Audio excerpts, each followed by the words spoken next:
जय हिंद दोस्तों, मेरे प्यारे बच्चों। तो नीट में बचे 32 डेज और निश्चित रूप से आप भी परेशान हो रहे हैं, हम लोग भी परेशान हो रहे हैं। एक डर का माहौल है। टेस्ट में कभी नंबर कम आ रहे हैं, कभी ज़्यादा आ रहे हैं। तो हमारी एक बच्ची कूबा, जो पिछले 3-4 साल से लगातार लगी थी, बहुत ही डिप्रेस थी पिछली बार, और फाइनली केजीएम से मिला। और ये हमारे 3 बच्चे हैं एसआरबी बैच के जो इस बार सेलेक्ट होने जा रहे हैं। रोमा चंदौसी से 562, साइमा बरेली से 566, इल्मा कहाँ से भाई? बरेली से 580।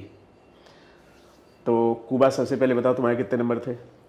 Last year 655। नहीं, उसके पहले 573। 573। तो करीब करीब इन बच्चों के नंबर भी उतने ही हैं।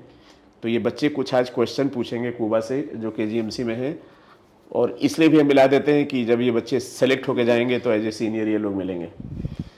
तो अब आप लोग क्वेश्चन पूछिए और कूबा जवाब देगी। मतलब ये जानना है कि जैसे टेस्ट में कभी भी मार्क्स कम हो जाते हैं तो मैं सही तो हो जाती हूँ, पता होता है कि यहाँ के मार्क्स ज़्यादा फर्क नहीं करते हैं, लेकिन थोड़ा 24 घंटे तक फर्क रहता है उसका कि अच्छा आज एकदम कम आए हैं मार्क्स, तो वो कैसे?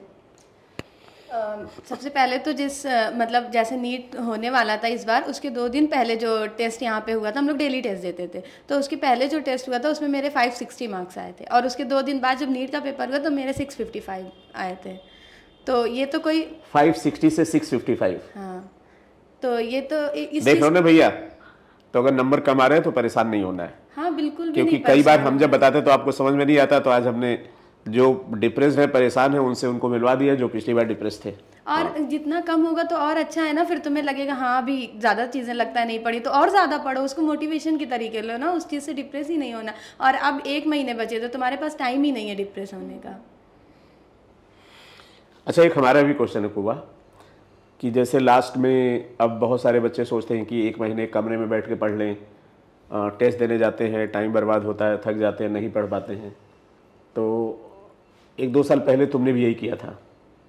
तो फाइनली जब तुम लोग टेस्ट देने आते थे, डिस्कस करते थे एक दूसरे से, तो तुम लोग ये बोलते थे पढ़ तो अब रहे नहीं, केवल टेस्ट दे रहे हैं, पेपर एनालाइज कर रहे हैं। हाँ, क्योंकि जब हम रूम पे बैठ जाते हैं ना और ये सोचते हैं यहाँ कोई डिस्टर्ब नहीं कर रहा, अच्छे से पढ़ लेंगे, तो और पढ़ाई कम होती है और डिमोटिवेशन ज़्यादा आ जाता है। क्योंकि फिर जैसे कोई चीज़ नहीं आई तो कोई एक समझाने के लिए नहीं होता कि अरे कोई बात नहीं, मुझे भी नहीं आ रहा। और जब हम कोचिंग आते हैं या साथ में पढ़ते हैं, ग्रुप स्टडी करते हैं ना, तो कई सारे लोग एक ही जैसे होते हैं। तो तुम्हें कुछ नहीं आ रहा तो उन्होंने ये बोल दिया कि अरे मेरा भी ऐसे है, कोई बात नहीं, परेशान मत हो। या कोई क्वेश्चन नहीं आ रहा तो उसने समझा दिया, तो इससे बहुत अच्छा होता है। और आके पढ़ना चाहिए। हम लोग तो पेपर के 1 दिन पहले भी आए थे, हम लोग यहाँ पेपर 1 दिन पहले भी आए थे, 1 दिन पहले भी, और इनका पूरा ग्रुप आया था, पूरा ग्रुप। और इनका पूरा ग्रुप देखिए, पीछे उन्नति ग्रुप लगा है, और सब इनका पूरा ग्रुप सेलेक्ट हुआ, और इसीलिए हमने ग्रुप बनवाए थे।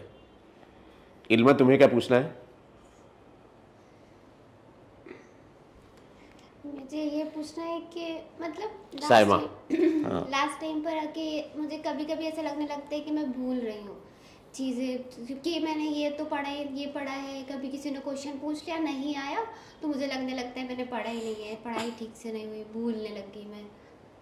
देखो, जो चीज़ें तुमने पढ़ी हैं भले ही वो अभी नहीं याद है, लेकिन वो पेपर के टाइम पे इतना ज़्यादा प्रेशर होता है कि वो याद आने लगती है चीज़ें। थोड़ा बहुत भी उससे रिलेटेड पढ़ा होगा ना तो वो भी याद आने लगता है। और अगर तुम्हें ऐसा लगता है तो सबसे अच्छी चीज़ है कि तुम ये करो कि बहुत ज़्यादा, जैसे तुमने पेपर दिया, अब पेपर में क्वेश्चन तुमने दिया तो उससे रिलेटेड जो भी है उसके आगे पीछे की 2-2 लाइनें पढ़ लिया करो। यही हमने आज बहुत अच्छा होता है। क्योंकि ऐसे तुम इतने सारे पेपर दोगी और इतनी सारी जैसे नहीं जितने भी क्वेश्चन आ रहे होंगे, फिर जाके तुम पढ़ोगी तो आगे पीछे की 2-2 लाइनें पढ़ते पढ़ते तुम्हारी पूरी बुक कई बार हो जाएगी। और कल हमने शायद रोमा को दिखाया था कि अगर पीछे वाले पेपर 10 साल के कर लो तो आसपास की चीजें पढ़ लो तो पूरा पेपर मिल जाता है। कल देखा था ना?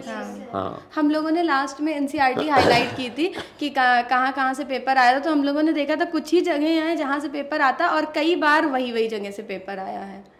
कल हम लोगों ने यही देखा था ना। हाँ। इल्मा, क्या पूछना है बेटा तुम्हें?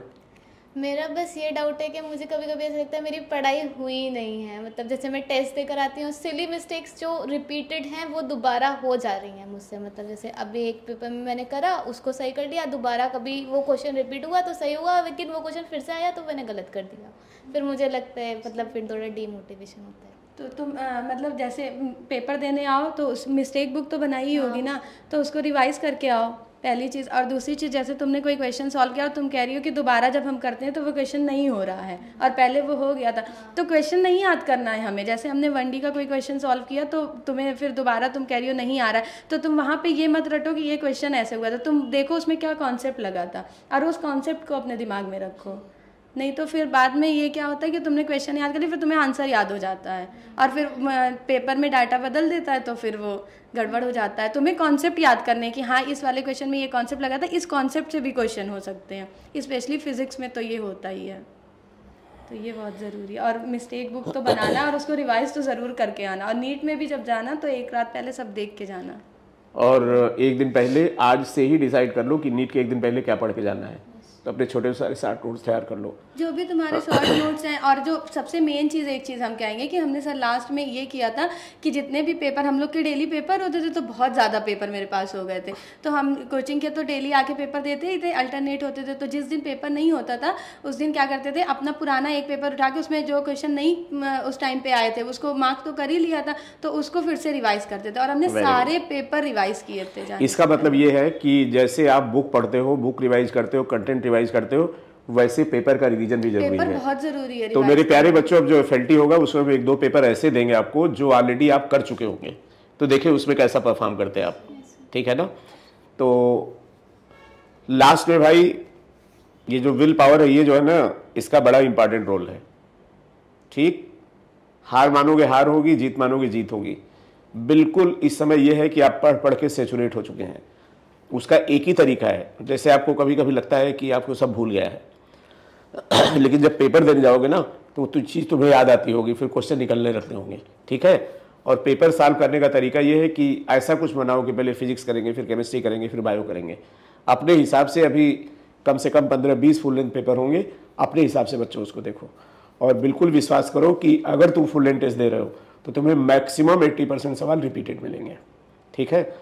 तो कोशिश, पेपर जब भी देने जाना तो पहले नीट के पहले यहाँ के भी आदत डाल लो कि पहले पूरा पेपर एक बार देख लो, फिर उसके बाद सॉल्व करना शुरू करो। क्योंकि मेरे साथ ये चीज़ हुई थी, फिजिक्स का पेपर इस बार का थोड़ा सा इजी था हर बार के कंपैरिजन में, और हमने स्टार्टिंग बायो से करी, तो उसमें जब बायो में एक क्योंकि बायो थोड़ी टफ थी तो इतना ज़्यादा लेंदी थी, तो करते करते टाइम नहीं बचा। और जब हमने टाइम देखा कि टाइम बचा ही नहीं, तो हमें, मेरे दिमाग में तो ये था फिजिक्स तो अपने लेवल पे भी होगी, तो देखा तो था नहीं, और उस चक्कर में जो है इधर ज़्यादा टाइम दे दिया। ये तो मान के चला होगा कि फिजिक्स तो वैसे ही होगी, अब बायो नहीं ऐसा कर दिया, अब क्या होगा, दोस्ती धोखा दे गया, और वो डिप्रेशन के चक्कर में वो वहाँ पे और भी ज्यादा गलत हो गए फिजिक्स। और एक बार जो बायो का पेपर था बहुत वैसा बन गया, तुम लोग वो चिल्लाए थे, सर ये क्या होता है, डिप्रेस हो गए हम लोग।